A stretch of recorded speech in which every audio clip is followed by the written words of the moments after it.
सिंह एगो शो के दौरान हाँ। खेसारी लाल के बोलले रहन कि हाँ।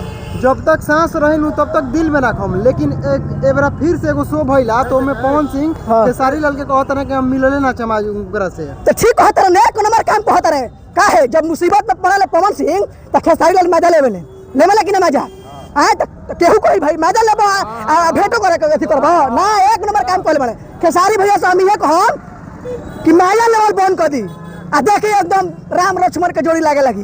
मजा लेबो तो पवन भैया भेंट नहीं करिए, एकदम बर्बाद हो जाए खेसारी भैया।